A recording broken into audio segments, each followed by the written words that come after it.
In the United Kingdom, selling an American egg is a criminal offense. But why? It's a multi-billion-dollar legal clash that defines two completely different philosophies of food safety. Welcome to the 10-minute deep dive into the hidden world of egg warfare. This is why nature and industry are at war. It all begins inside the hen. Seconds before an egg is laid, a miracle of biology occurs. The hen deposits a protein-rich coating called the bloom, or cuticle. It's nature's ultimate sealant.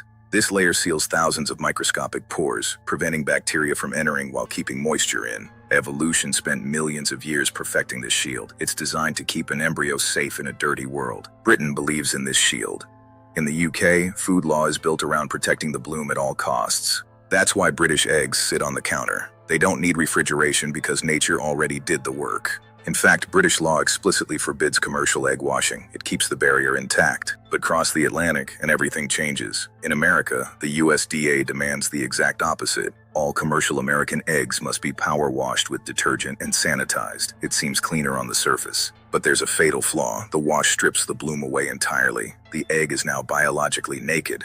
Without the bloom, those thousands of pores are wide open doors. Anything on the shell can now get inside. The USDA mandates that all commercial eggs must be washed. But if that cold chain breaks for even a few minutes, the consequences are catastrophic.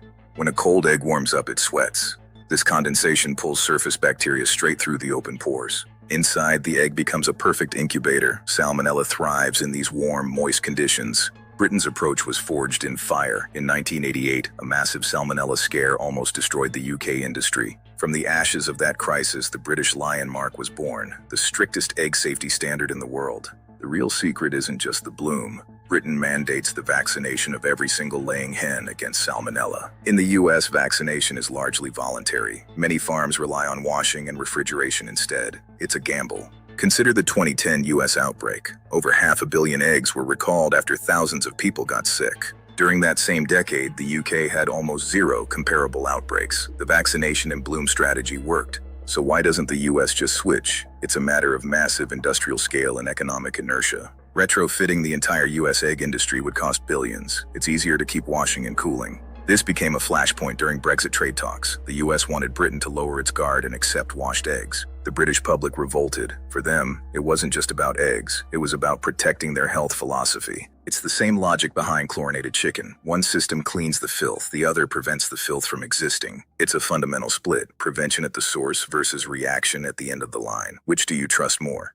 Even chefs weigh in. Some argue unwashed eggs have better shelf life and a more natural flavor profile for baking. Experiments show that washed eggs absorb odors and flavors from the fridge much faster. Their porosity is their weakness. The world is literally divided. Most of the European Union stands with the UK, while Japan and Australia follow the US. As we move toward lab-grown and plant-based eggs, these safety debates might one day become relics of the past. So what should you do as a consumer? First, understand your local system. Knowledge is the best defense. If you're in the US, never leave eggs out. Store them in the coldest part of the fridge, not the door. In the UK, keep your eggs in a cool, dry place. A pantry is often better than a fridge to avoid condensation cycles. And remember, the color of the shell has nothing to do with nutrition or safety. It's just genetics. Two systems, two philosophies, one goal, a safe breakfast. But the path they take couldn't be more different.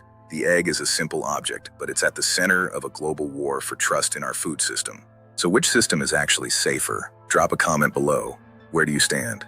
The fridge or the counter? Let's settle this in the comments. The data leans toward the British model. When the cold chain isn't maintained, UK eggs win. But the US model works, if and only if refrigeration never fails. That's a big if. Wait, did you know that one woman's interview in 1988 almost bankrupted the entire British egg industry? It's a wild story. She said most production was infected. Sales plummeted overnight.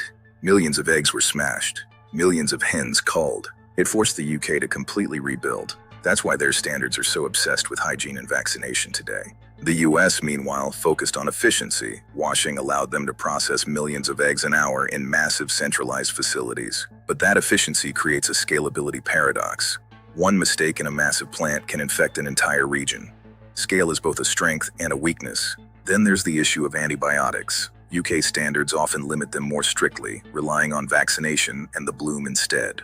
And this same philosophical divide is why American beef is also banned in Europe. The hormone fight is even bigger than the egg war. Inside the egg, there's one more layer, the vitelline membrane. It keeps the yolk safe. But once bacteria break the shell, even this can't save it for long. The bloom also acts as a pH buffer. It naturally regulates the acidity of the shell's surface to kill bacteria on contact. Nature's chemistry is wild. It also regulates moisture. If an egg dries out too fast, the interior collapses. If it stays too wet, mold grows. The bloom is the perfect regulator. The detergents used in the US are powerful. They kill surface bacteria instantly, but they also leave the shell completely sterile and defenseless. It's a global tug-of-war between trade convenience and precautionary safety principles. Both sides claim they are the most scientific. Europe follows the precautionary principle. If it might be dangerous, don't do it. The US follows a risk management model. Manage the danger you know. In the future, real-time sensors might track every egg's temperature from the nest to your fridge. Technology might finally end this debate.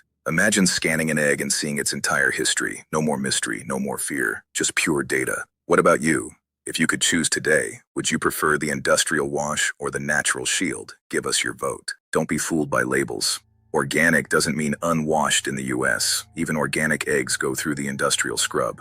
And cage-free doesn't change the safety laws. Whether the hen is in a cage or a barn, the USDA washing rules apply the same. In some US states, small local farmers can sell unwashed eggs directly. This is the only way to get the British experience in America. But be careful, handling these requires different skills. If you wash them at home, you've just created the American problem without the industrial sanitizer. Never wash your eggs at home. You're just pushing bacteria from the sink and the shell inside the egg. It's a major safety mistake. Salmonellosis is no joke. Severe cramps, fever, and dehydration. It sends thousands to the hospital every year. This debate has real teeth.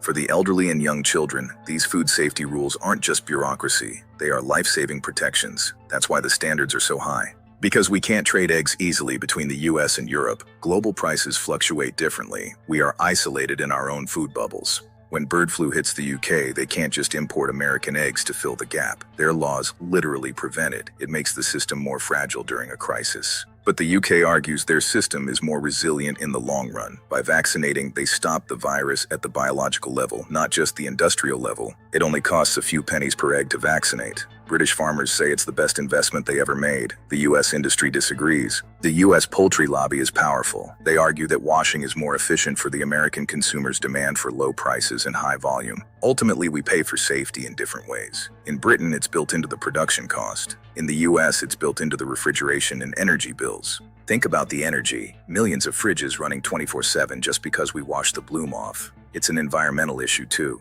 Researchers estimate the carbon footprint of US eggs is significantly higher due to this mandatory cold chain. It's a hidden climate cost. Could switching to the British model help the US meet climate goals?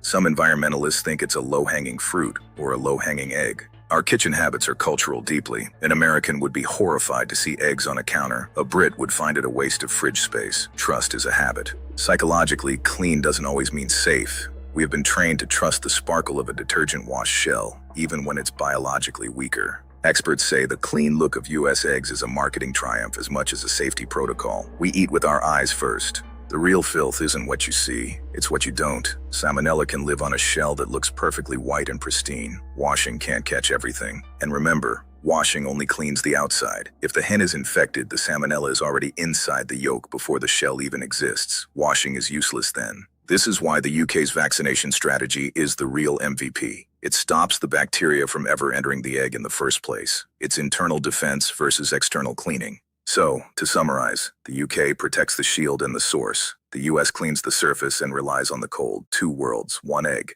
Consumers deserve transparency. We should know why our food is treated the way it is. This egg war is a call for better education. Maybe one day we will have a global standard. But until then, respect the egg. It's more complex than you ever imagined. Thanks for going on this 10-minute journey with us. If you learned something new, share this with a friend who loves breakfast. Now go enjoy those eggs wherever you are. Just make sure you handle them right. Check the fridge or the counter. Wait, have you heard about the raw milk debate? That's an even crazier story. We're covering that next week. Don't miss it. See you next time. Stay curious, stay informed, and stay safe. Goodbye for now. Bonus fact, did you know some chickens lay blue or green eggs? It's all in the genetics. Araucana and Amaraucana breeds are the artists of the co-op, and the color of the egg doesn't change the taste. A brown egg and a white egg taste exactly the same if the hens are fed the same diet. The flavor is in the feed. The yolk color, however, tells a story. Deep orange yolks come from hens eating marigold petals or corn. It doesn't mean it's safer, just more colorful.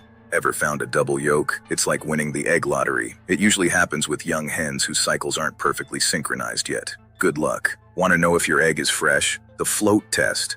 Fresh eggs sink. Old eggs float because the air cell inside grows as the egg loses moisture. Simple science. That air cell is also why older eggs are easier to peel when hard-boiled. The membrane pulls away from the shell as the air pocket grows. Top kitchen tip. Shell strength is all about calcium. Older hens lay thinner shells. If your eggs break too easily, the hen might need more calcium in her diet. Nature's balance. The world of eggs is truly endless. Who knew one small object could contain so much science, history, and culinary mystery? The egg. Respect the shield, respect the source. And most importantly, enjoy your breakfast. See you in the next one.